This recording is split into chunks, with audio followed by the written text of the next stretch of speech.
என்ன பார்த்தோம்? என்ன தலைவு பார்த்தோம்? அதுக்கு முன்னால நிறைய உமக்கு வாழ்த்துதல் சொல்லுகிறார்கள். வாழ்த்துதல் அடிப்படையில் தான் பார்த்தோம். ஆரம்பிக்கும் போது அவர் தன்னை எப்படி அறிமுகப்படுத்தி விட்டு முடிக்கும் போது வாழ்த்துதல் சொல்றார். பொதுவா ஒரு ஆரம்பத்துல தான் வாழ்த்து சொல்றாருன்னு நான் நினைக்கிறேன். பொதுவா வாழ்க்கை வளமுடன் பாருங்கள், நான் வளமுடன் வாழ்க்கேன், அவ்வளவுதான் வித்தியாசம். வார்த்தையை மாற்றி போடுவோம். வாழ்த்துதல் சொல்லும் போது அவர் ஒரு காரியத்தை சொல்லி வாழ்த்துதல் சொல்றான்னு சொன்னேன். என்ன வாழ்த்து? கத்தராகிய ஏத கிறிஸ்துவின் கருவை, வெறுங்கருவைன்னு சொல்லல, கத்தரா ஏத கிறிஸ்து. ஏத கிறிஸ்துவின் கருவை உலக மக்களுக்கு என்ன கொடுக்குது? விசுவாசத்தை போக்குது. அடுத்தது ரட்சிப்பை அருளுகிறது. காலையில கிருபையை பத்தியான பிரச்சனை கேட்டோம். ரட்சிக்கும் கருவை, பலப்படுத்தும் கருவை, விலகாத கருவை, கொடுக்கும் கருவை, கொடுக்க வைக்கும் கருவை, பாதுகாக்கும் கருவை. அவர் அப்படி டாபிக் சொல்லாட்டாலும் இல்லை, இருக்கிறது போற அந்த டாபிக் தான்.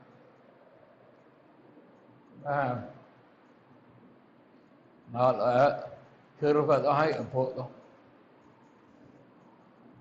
அதனால என் பக்கத்துல இருக்க 2 தேவதூதர்களும் கொஞ்சம் கவனமா இருங்க. திடீர்னு உங்ககிட்ட கேட்கணும், என்ன தியாதி ஓத்துட்டு தெரியுங்க கேள்வி கேட்டணும். என்னால அலர்ட். சரி, உனக்கு யாருக்கு வேண்டாம், அது சொல்ல வேண்டாம், சம்பந்தப்படாத வந்து. சரி, தீர்த்து 2ஆம் அதிகாரம் 11ஆம் வசனம்.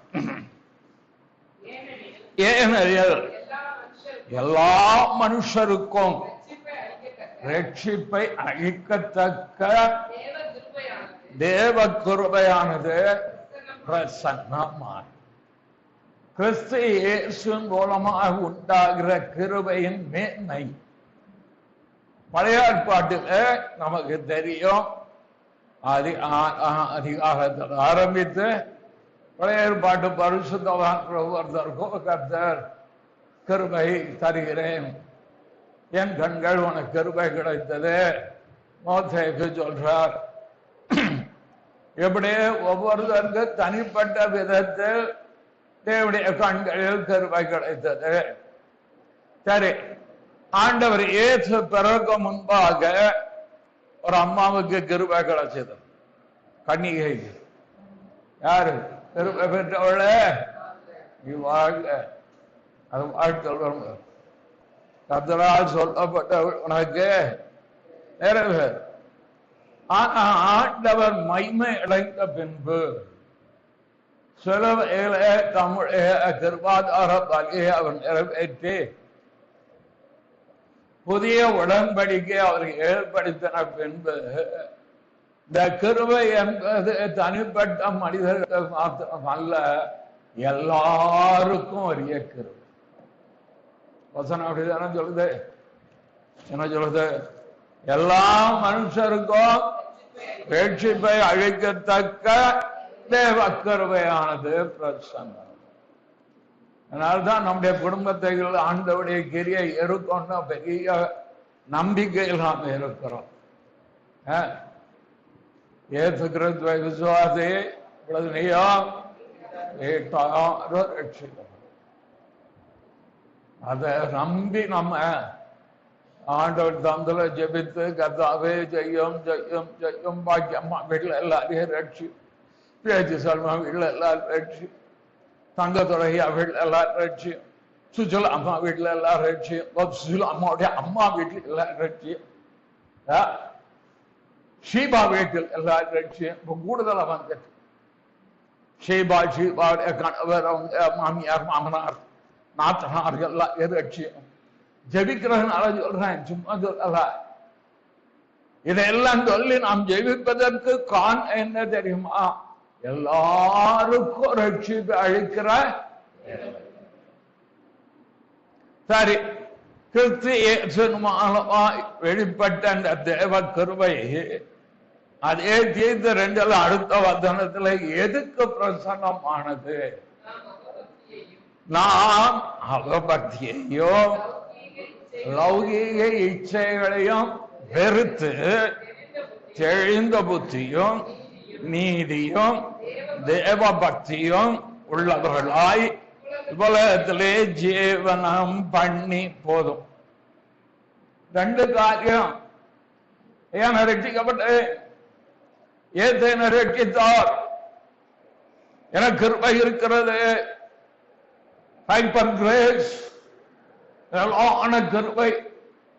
யாருக்கு வெளிப்படாத கிருபை எங்களுக்கு எல்லாம் வெளிப்பட்டு இருக்கிறது என்று சொல்லக்கூடிய ஊழியர்கள் இந்த வசனத்தை என்ன சொல்வாங்க? எதற்காக நமக்குள்ள இந்த தேவ கிருபை பிரதானமானது என்றால், ஒன்று வெறுக்கணுமா? எதை வெறுக்க?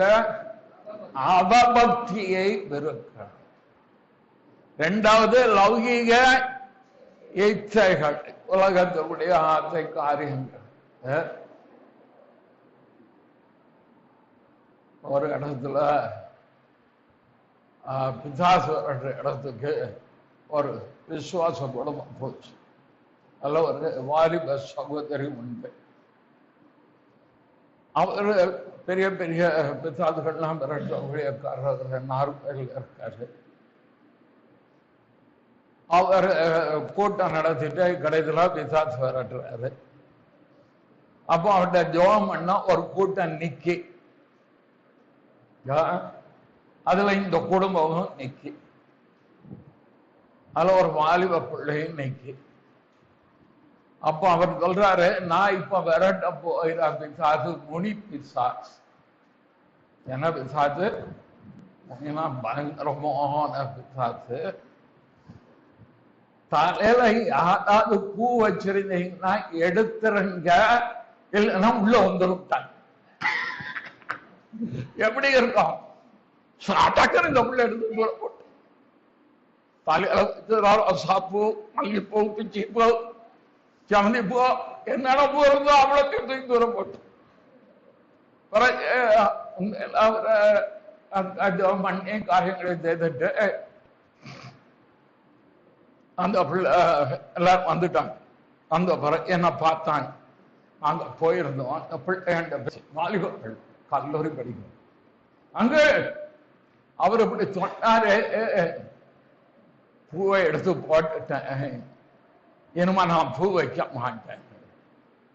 நான் சொன்னேன், நம்ம சொல்ல வருத்தப்படாத, செயின் கீழ தங்கம்லாம் போட்டு நிக்கிய எடுக்கல, அது சொல்லது நான் எடுக்க. எப்படி அந்த பிள்ளைகிட்ட நான் கேட்டு, வாக்க பிள்ளைட்டு நல்ல ஆவிக்குரிய பிள்ளை தான். அப்போ பிசாச குறித்து பயமுறுத்துனா ஆட்கள் எதையும் செய்ய ரெடியா இருக்கு. நான் ஆண்டவர் அன்பா வந்து காரியத்தை சொன்னா பாப்போம். ஆண்டவர் என்ன ரொம்ப என்ன தேரம் ஆண்டவர்கிட்ட ரொம்ப அட்வான்டேஜ் நம்ம எடுத்துக்கிறோம். ஏன் இதை சொல்ல வர்றேன், நான் ஞாபகத்துக்கு வந்தது சொல்றேன். நாம் அவபக்தியையும் லௌகீக இச்சைகளையும் வெறுத்து, சரி இதை வெறுத்துறோம் ஐயா, அடுத்தது எதோ கூட்டுறது, இதை வெளியே எடுத்தாச்சு. இப்ப உள்ள கூட்டம் எல்லாம் தான் தெளிந்த புத்தி, சவுண்ட் மைண்ட். விசுவாசிகளுக்கு புத்தியே இல்லை. அடிக்கணும் சொன்ன பக்தியும் கிடையாது, புத்தியும் கிடையாது. இன்னைக்கு ஒரு விசுவாசிகிட்ட பேசும்போது சொன்ன, நான் சொல்றேன் தயவு செய்து வருத்தப்படாதீங்க, சோதரை நீங்க வருத்தப்படக்கூடாது. ஏன்னா முதல்ல சொல்லி நம்ம ரெடி பண்ணிக்கணும். வேணா இவர் எப்படி சொல்லிவிட்டாரு அப்படின்னு சொல்லிடக்கூடாது. இல்ல நான் என்ன காத்துக்கிடும், நான் சொல்றேன், தயவு செய்து வருத்தப்படாதீங்க. உங்களுக்கு புத்தி இல்லை. அப்படியே பார்த்த புத்தி இருந்தது என்ன, இந்த காரியத்தை நீர் செய்வீரா? இல்லை, புத்தியாய் நடந்து கொள்ளும். பவுல் சொல்லும்போது சொல்ற, அந்த கிருபையை சகல ஞானத்தோடோ புத்தியோடோ எங்களிடத்தில் பெருக பண்ணினார். கொரிந்தியர்ல வரும். சரி, எனக்கு இடம் சரியா தெரியல, நீங்க வீட்டுல போய் எடுத்து வாத்துக்கோங்க. அப்ப தெளிந்த புத்தி உள்ளவர்களாக ஆவியானவர் எப்படிப்பட்டவர்? பரிசுத்தாவிகள் தானே நிரம்பி இருக்கும். ஊழியக்காரங்க ஒன்றும் முடியலைன்னா என்ன செய்வாங்க? அந்நிய பாஷை பேசுவான். சரி, அது நமக்கு வேண்டாம். 2 நிருபம் தீமோத்தேயு 2:1-7 தேவன் நமக்கு பயமுள்ள ஆவியை கொடாமோ அன்பும் தெளிந்த புத்தி உள்ள ஒரு ஆவியை கொடுத்திருக்கிறார். தெளிந்த புத்தி. ஒரு காரியத்தை செய்யும் போது இதை செய்யலாமா வேண்டாமா என்கிற சவுண்ட் மைண்ட். குழப்பவாதிகளே அதிகம் யார் தெரியுமா? இந்த அபிஷேகம் பெற்ற ஆட்கள் தான். தென்னிந்திய திருச்சபையை சார்ந்த அங்க உள்ள ரட்சிக்கப்பட்ட ஆட்கள் கூட தெளிந்த புத்தியோட இருக்காங்க. இவன் தான் திடீர்னு கர்த்தர் பேசினா இருக்கா, அடுத்த நிமிஷம் இல்லை நான் இப்படி செய்யறாங்க. என்ன அது? ஏசுநாதர் பேசுறவர் தான் உங்ககிட்டையும் பேசுவார், என்கிட்டையும் பேசுவார். ஒன்னும் ஊழியக்காரனை பிடிக்கலன்னு வைங்க, நேரம் சாமிகிட்ட போய் பேசிக்கிட்டு இருப்பார். அப்படிதானே இருக்கு. இடத்துல ஒரு ஊழியக்காரியாண்டு சொன்னார், சபை நடத்திக்கிட்டு இருக்காங்க, ஒரு பையன் போர்ல இருந்து தீர்க்கதரிசனம் அடிக்கிறான். அதான் தீர்க்க தரிசனம். அடிச்ச தீர்க்க தரிசனம் யாருக்கு தெரியுமா? பாஸ்டருக்கு. அவர் சொன்னார், கிளீனா தீர்க்க தரிசனம் சொன்னாயா? ராஜநாதன் அப்படியே ஏற்றுக்கொண்டு ஆண்டவர் தெளிவாக பேசுவார். தெளிந்த புத்தி இருக்கணும் ஜாதிகளுக்கு. ஊழியக்காரனுக்கு தெளிந்த புத்தி வரும். விசுவாசம் 2 கலந்து தான் பேசுவேன். ஆண்டோட்ட கேட்போம், எனக்கு தெளிந்த புத்தியை தங்க. என்னால டிசைட் பண்ண. ஊழியத்தோட வரும்போது பல இடர்கள் வருவதற்கு வாய்ப்பு இருக்கு. அப்போ ஜசிமை இவர்கிட்ட கன்சல்ட் பண்ணுவேன். அதுவும் ஒத்துவரல அப்படின்னா இன்னொருத்தர் இருக்காரு, அவர்கிட்ட கன்சல்ட் பண்ணுவேன். இல்லை இவர்கிட்ட கன்சல்ட் பண்ணுவேன். ஒண்ணு நமக்கு ஒத்தை வரலன்னு வைங்க, பேசாம உட்கார்ந்துருவேன். நீ தெளிந்த புத்தி தருகிற ஆவியா, எனக்கு இதை தெளிவுபடுத்து, எனக்கு தெளிவுபடுத்தி தரணும்.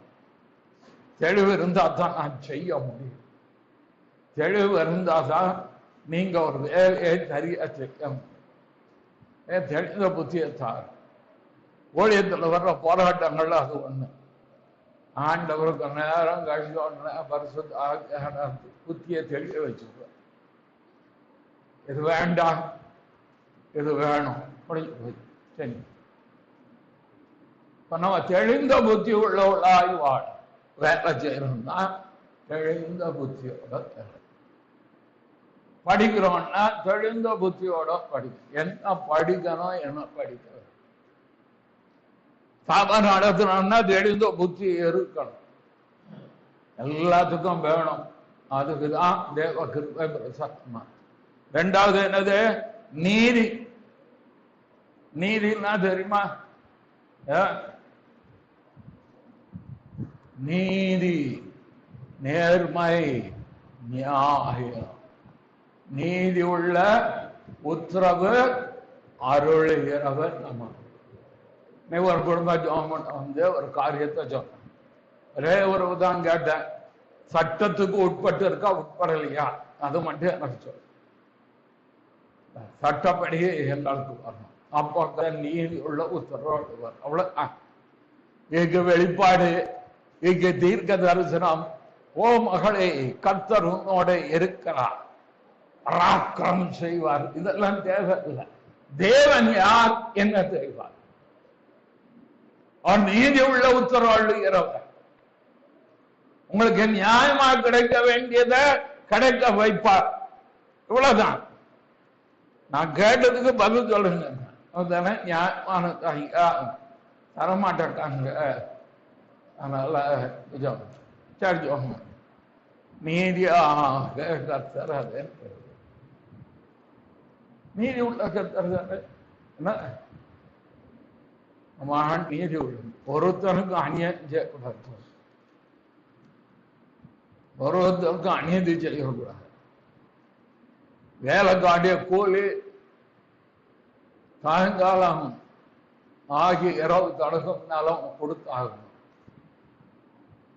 வேலைக்காரன் கூலிக்கு பார்த்தோம்னா அநீதி எல்லாம் பாவம் தான். அடுத்தவனுக்கு அநியாயம் செய்யக்கூடாது. அநியாயத்தை சகித்து கொண்டால் சரிதான். சரி, அடுத்தது தேவ பக்தியும் உள்ள 3 காரியம் தான் சொல்லி இருக்கு. தேவ பக்தியாக பக்தியுள்ளவனை கர்த்தர் தமக்காக தெரிந்து கொள்ளுது. அது அநேகருக்குள்ள விசுவாசம் இருக்காது, பார்த்துருக்கான். ஆனா பக்தியாக இருப்பான். தேவனுக்கு அடுத்த காரியத்துல ரொம்ப பக்தியாக இருப்பான். இந்துக்களை பார்த்திருக்கீங்களா? எவ்வளவு பக்தியா. ரோமன் கத்தோலிக்க ஆலயத்துக்கு போகும்போது ஆலய பக்தி இருக்கு. பார்த்து அது ஷீபா வீட்டு கல்யாணத்துக்கு போனோம். அங்க போனா சபையினுடைய மேல கீழே தான் எல்லாரும் செருப்ப கடைச்சி போட்டு, நம்ம ஆள் விட்டோம்னா ஷூ போட்டு உள்ளே வந்துதான் அந்த பீடத்துல நின்றுவோம். இதெல்லாம் கர்த்தர் கணக்கு பார்ப்பார். பக்தி. நான் ஒரு இடத்துக்கு போயிருக்கேன், செருப்பா காசு போடுறேன், நம் கண் பார்க்க வாழ்ந்த வந்து என்னன்னு எப்படி செய்யறீங்க, செருப்பெல்லாம் உள்ள போட்டுறாங்க. எனக்கு மனசு கேட்கல. தேவ பிரசனத்துக்குள் போயிரும், கர்த்தரை ஆராதிக்க போயிரும். நாம் ஒன்றும் மேல் நாட்டுக்காரர்கள் அல்ல. நம்முடைய பண்பாடு, நம்முடைய கலாச்சாரம், நாம் தெய்வத்தை ஆராதிக்கிற முறைமைகள் இருக்கு. என்ன அப்படி சொல்றாங்க, உள்ள போயிட்டேன், எனக்கு பாட்டு. அவரு அந்த பாஸ்டர் ஷூ போட்டுக்கிட்டு அடிச்சுக்கிட்டு இருக்காரு. எனக்கு மனத்தை எடுத்துக்கொண்டு போய் வெட்டு போட்டு வந்து உட்கார்ந்து பிறக்காங்க. ஏன் இந்த சொல்றாங்க? தேவ பக்தி தேவன் விரும்புகிற காரியம். சங்கீத தேவ பக்தின்னு ஒண்ணு எடுத்தேன், சரி மறந்திருக்க ஏற்பட்டது. பக்தி வைராகிய என்னை பட்சித்து வைக்கிறார். சங்கீதம் எதுக்கு யார் எடுத்திருக்காரு? எப்பமா நம்பிக்கை என்னத்தையா போடுவேன்ட்டு ஒரு நாள் போடுறேன். அது ஒருத்தன் ஆடுகளும் அடுப்பட்டவா நான் பண்ணி நம்மகிட்ட இருக்க அடகுல பக்தியும் புரியாம இருக்கேன். நம்மளே கர்த்தர் மாதிரி எப்படி பக்தியா இருக்கலாம், தேவனுக்கு உகந்தரா இருக்கலாம்னு சொல்லி நம்ம இருக்கான். அவன் ஏசராஜா முன்னே சொல்கிறான், ஒரு மொட்டத்துல ஆடினா ஆட்டத்தை பார்த்தீங்கன்னா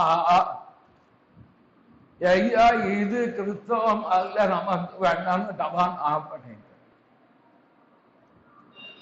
நம்முடைய ஆராதனை தேவ பக்தியை நமக்குள் உருவாக்கணும். தேவ பக்திய உருவாகும். அதனால்தான் ஆராதனைக்கு வருவது எப்படி இருக்குன்னு சொல்லிக் கொடுக்கும். ஏன் சொல்லிக் கொடுக்கும்? அது தேவனுக்கு பிரியவனால சொல்லிக் கொடுக்கும். இதெல்லாம் வேதத்துல இருக்கு. இது கிறிஸ்து இயேசுவின் கிருபைக்குள் இருக்கிறது. சரி, அவர் ஒருவனை அல்லவா சிருஷ்டித்தார். ஏன் ஒருவனை சிருஷ்டித்தார்? அவளுக்கு ஆவி பரிபூர்ணமாய் இருந்தது, ஆகிலும் ஒருவனை சிருஷ்டித்தாரு அப்படின்ட்டு அதுக்கு பதில் கீழே மல்கியா தீர்க்கதரிசன புஸ்தகம் 2ஆம் அதிகாரம் 15ஆம் வசனம். அவர் ஒருவனை அல்லவா படைத்தார், ஆவியவடத்தில் பரிபூர்ணமாக இருந்தது, பின்ன ஏன் ஒருவனை படைத்தார்? தேவ பக்தி உள்ள சந்ததியை பெறும்படிதான். நமக்கு பிள்ளைகள் தேவ பக்தி உள்ளதாக வளரும். அதுதான் சின்ன வயசுல இருந்தே அது ஆலயத்துக்கு போகும்போது பைபிள் எடுத்துட்டு போகணும்னு சொல்றோம். பெரியவங்களை பார்க்கும்போது ஊழியக்காரர்களை பார்க்கும்போது கும்பிடு போடுங்கன்னு சொல்றோம். ஆலயத்துக்கு வந்தோம்னா முழங்கால் போடுங்க, ஜெபம் பண்ணிட்டு உட்காருன்னு பிள்ளைகளுக்கு சொல்றோம். எதனால? தேவ பக்தி உள்ள சந்ததியாக அது இருக்கணும். ஆச்சரிப்பு கூடாரத்தில் எப்படி நடக்க வேண்டும் என்கிற முறைமையை சாமுவேல் அறிந்திருந்தார். ஆனா ஏலியின் பிள்ளைகள் அறிய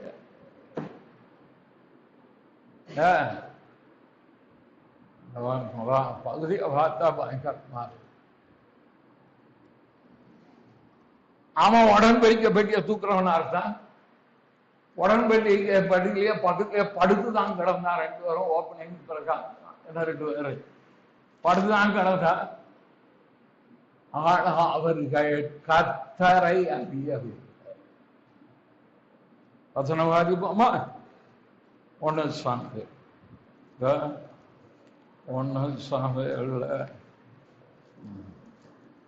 அநேக பாஸ்டர் பிள்ளைகள் அப்படிதான் இருக்கு. அவங்களுக்கு கர்த்தரை தெரியாது, தெரிந்ததெல்லாம் காட்சியமும் கிட்டாதுதான். 1 சாமுவேலையா 2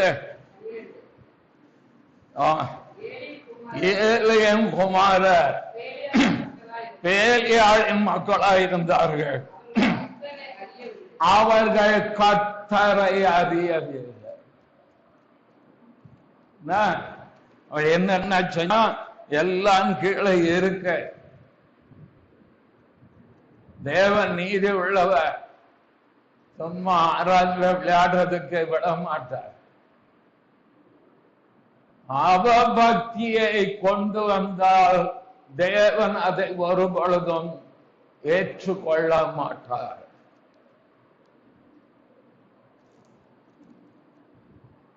ஆண்டவரை அவர்கள் அறியது.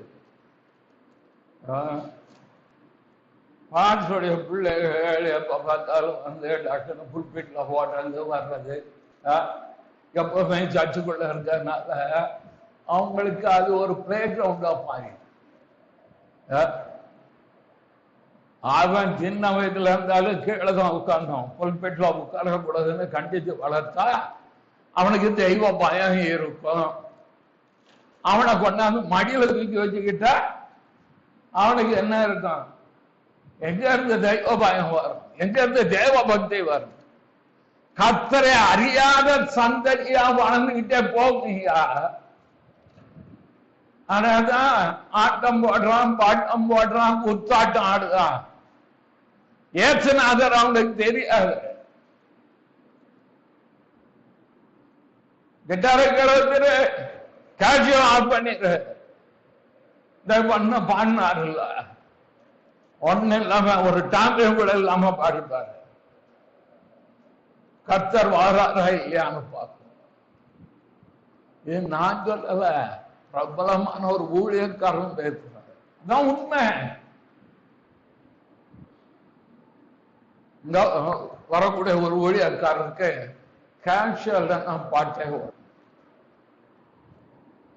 நான் அவர்கிட்ட சொன்னேன், உமக்கு தான் கேஷுவல், எங்களுக்கும் எங்கள் ஜனத்துக்கும் கைத்தட்டலும் டாம்பிள் அவரால் நடத்த முடியல, திணறிட்டாரு. ஏன்னா கேட்சப்பட ஆள் இல்லை, திணறிட்டாரு. யாரை சார்ந்து கொண்டார்கள், எதை சார்ந்து கொள்கிறார்கள்? கர்த்தரை சார்ந்து கொள்ளல, கேஷுவல் மியூசிக்.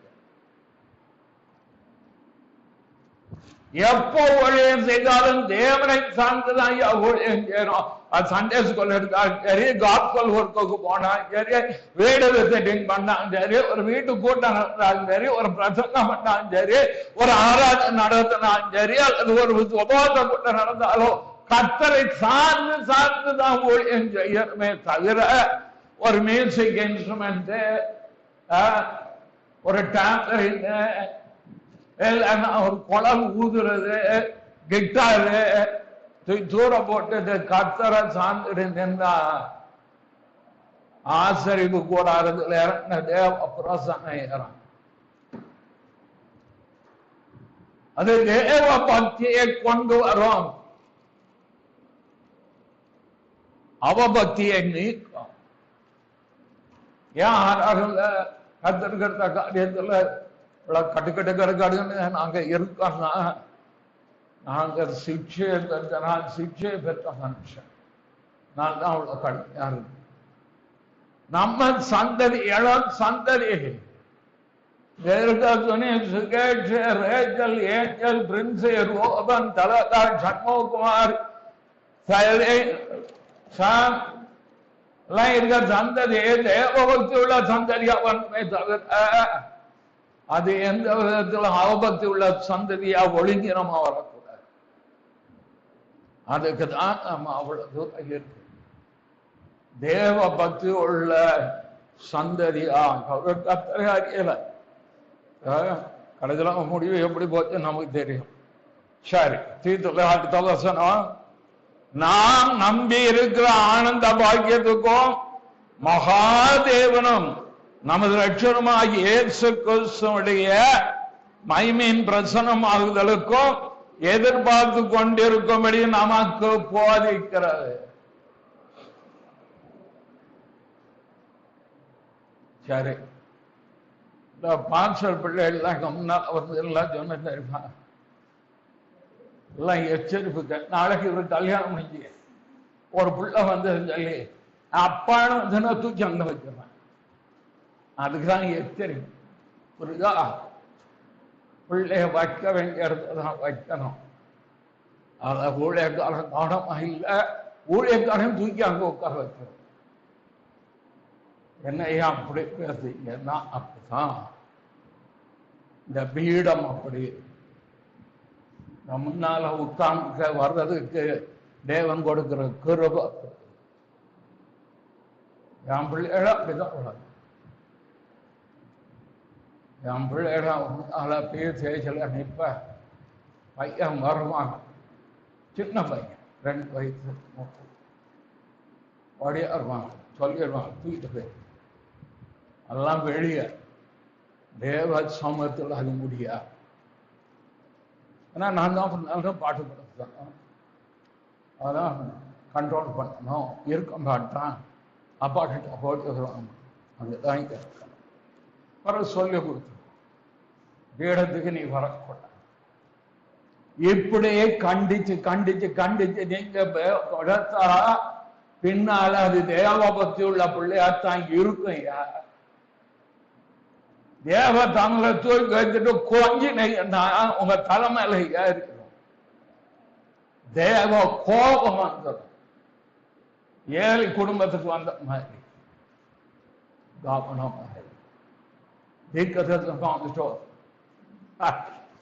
எல்லாத்தையும் எச்சரிப்பு வந்தா சொல்லிடணும். சரி, அவர்கள் தீர்த்து அது வந்தது. எதற்கு, எதை எதிர்பார்த்து கொண்டுபடி நமக்கு போதிக்கிறது? இயேசுவின் வருகையை குறித்து என்ன செய்கிறது? மகிமையின் பிரசனமாகலே அது போதிக்கிறது. எது? எல்லாருக்கும் ரட்சிப்பு அளிக்கிற அந்த இயேசு கிறிஸ்துவின் மூலம் உண்டாகிற தேவ கிருபை. சரி, நீ காலையில் அவர் பிரசங்கம் பண்ணும்போது ஒரு வசனம் சொன்னார், எடுக்க பார்ப்போம். நீங்க எடுக்கக்கூடாது என்று வரும், நீங்க எடுக்க பார்ப்போம். என்ன வசனம் சொன்னால் நீ எவ்வளவு கவனிச்சிருக்கேன்னு பார்ப்போம். எடுக்க என்ன வசனம் எடுத்தாரு?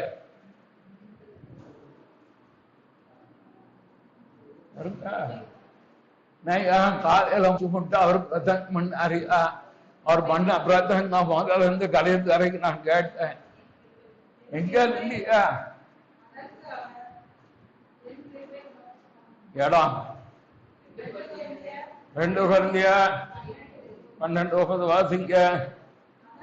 அதற்காக என் கிருபை உனக்கு போதும், உன் பலவீனத்தில் என் பலன் பூரணமாய் விளங்கும். கிறிஸ்து இயேசுவின் கிருபை என்ன தெரியுமா?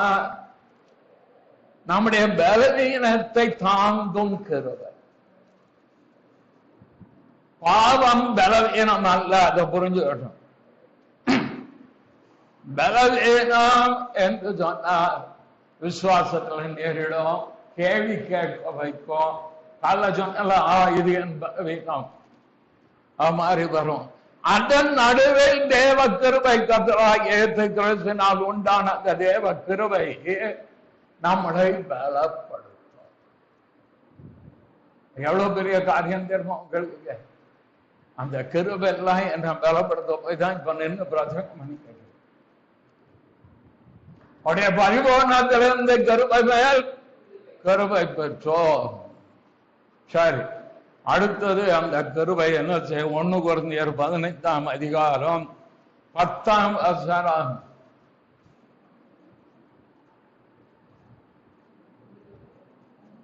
1 கொரிந்தியர் 15:10. ஆயிலும் நான் இருக்கிறது தேவ கிருபையினாலே இருக்கிறேன். அவர் எனக்கு அருளிய கிருபை விருதாவாய் இருக்கவில்லை. அவர்கள் எல்லாரிலும் நான் அதிகமாய் பிரயாசப்பட்டேன். ஆகிலும் நான் அல்ல, என்னுடனே இருக்கிற தேவ கிருபையே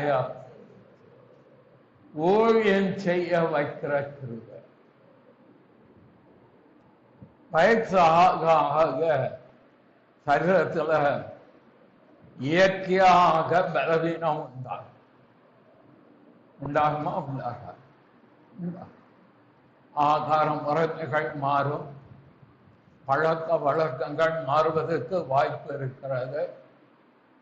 சரீர பலவீனம் உண்டாவதற்கு எவ்வளவோ காரியங்கள் அதில் இருக்கிறது. ஆனால் எத்தனை வயது ஆனாலும் தேவனுக்கென்று வேலை செய்ய வேண்டுமானால் அது தேவ கிருபையினால் மாத்திரம்தான். மற்றவளை பார்க்க அதிகமாய் பிரயாசப்பட்டேன். அவர் ஊழியம் செஞ்சுக்கிட்டே இருந்தார், உழைச்சுக்கிட்டே இருந்தார்.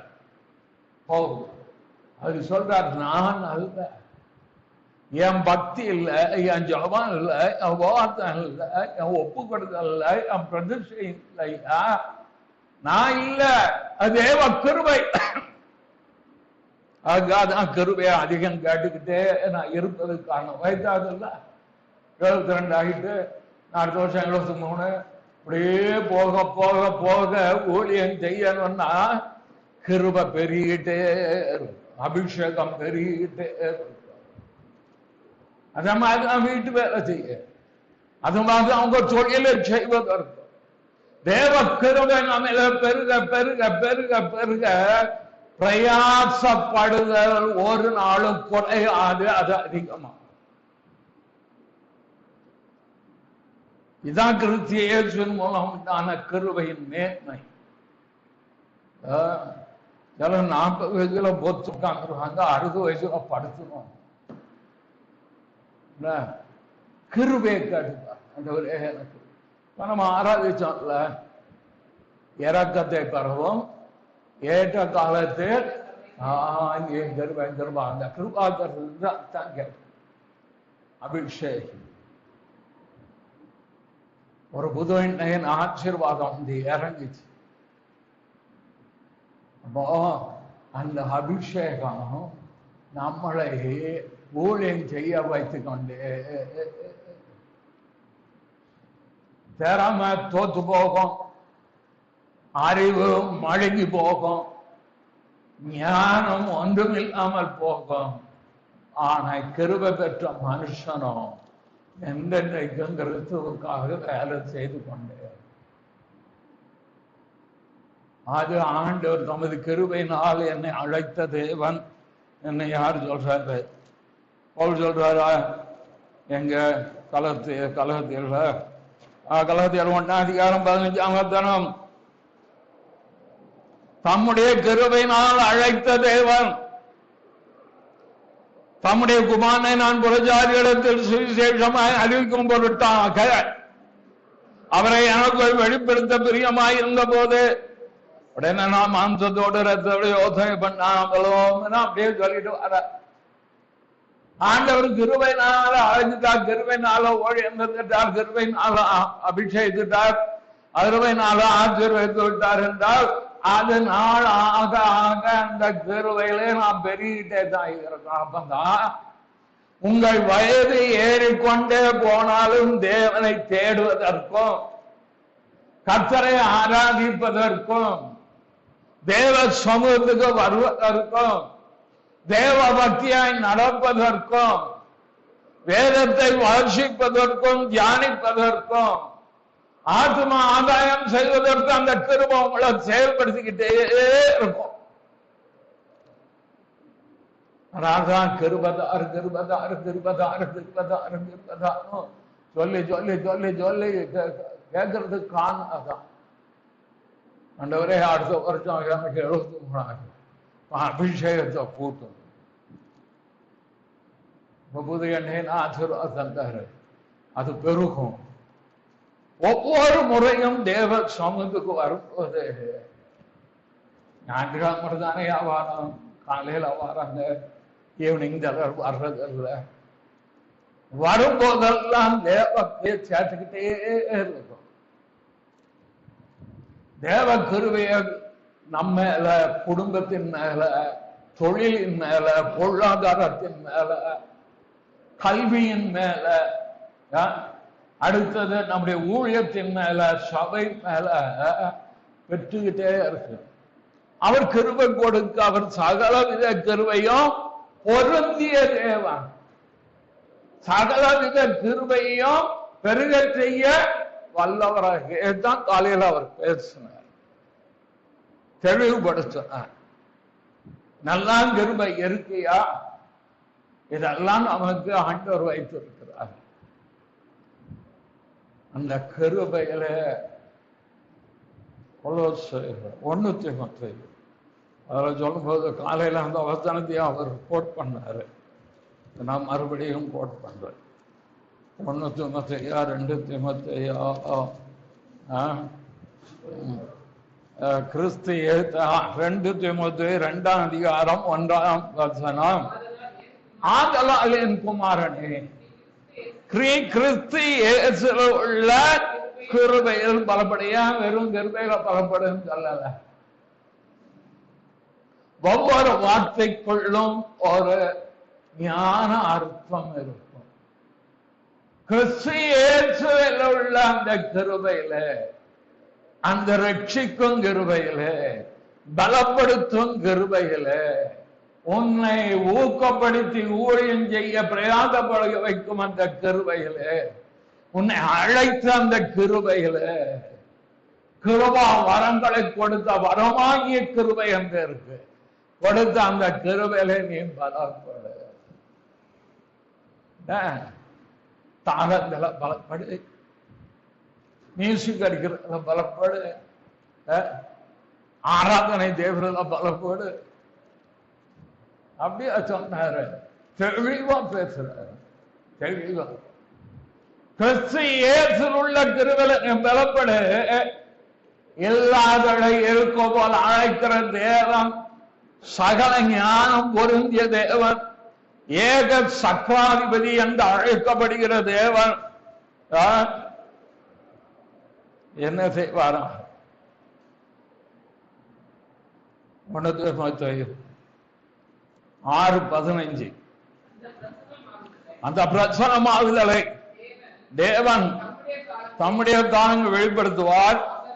அவரே நித்தியானந்தமுள்ள ஏக சக்கராதிபதி, ராஜாதி ராஜா, கர்த்தாதி கர்த்தர் ஒருவராய், சாவாமை உள்ளவரும், சேரக்கூடாத வழியில் வாசம் பண்ணுகிறவரும், மனுஷரில் ஒருவரும் கண்டிராதவரும் காணக்கூடாதவருமாயிருக்கிற அவருக்கே கனமும் நித்திய வல்லனும் உண்டாயிருப்பதா. தேவனை குறித்து எப்படி சொல்லி இருக்கு பார்த்தீங்களா? வேற அறிகிற அறிவுக்கு நம்ம கொண்டு வந்ததே கர்த்தராகிய இயேசு கிறிஸ்துவின் கிருபை. ஒன்றான மெய்தேவனாகிய மையம், நீர் அனுப்பினவராகிய இயேசு கிறிஸ்துவையும் அறிவதே நித்திய ஜீவன். யோவான் 17 அதிகாரம் 3ஆம் வசனம். ஒன்றான மெய்தேவனாகிய உம்மையும் நீர் அனுப்பினவராகிய இயேசு கிறிஸ்துவையும் அறிவதே நித்திய ஜீவன். எவ்வளவு பெரிய கிருபையை கர்த்தர் கரையும் கொடுத்து நமக்கு வாங்கி தந்திருக்கார். தேவனை அறிகிற அறிவு, விசுவாசம், தெளிந்த புத்தி, நீதி உள்ள வாழ்க்கை, தேவ பக்தியாய் நடத்துதல், ஊழியம் செய்தல், எல்லாம் அந்த கிருபைக்குள் அடங்கி. இந்த கிருபையை நாம் விருதவாக்குகிறார். அதனால்தான் தேவனுக்கு அடுத்த காரியங்களில் நீங்கள் பக்தியாய் இருந்தால் உங்கள் சந்ததியும் பக்தியாகும். தேவனுக்கு அடுத்த காரியத்தில் நீங்கள் உத்தமமாய் உண்மை உள்ளவர்களாக இருந்தால், ஆபிரகாம், அடுத்த ஈசாக்கு, அடுத்தது யாக்கோபு. தேவ பக்தி அப்படி வந்துகிட்டே தான், இந்த விசுவாசம் அப்படி கடந்து போயிட்டே இருக்காரு. நான் விசுவாசிக்காங்க, இந்த விசுவாசம் சந்ததிக்குள்ள போயிட்டே இருக்கு. தேவன் விரும்புகிறது இந்த கிருபை, கிறிஸ்து இயேசுவில் உள்ள கிருபை. நல்ல பிதாவே, நன்றியோடு சோதரிக்கிறோம்,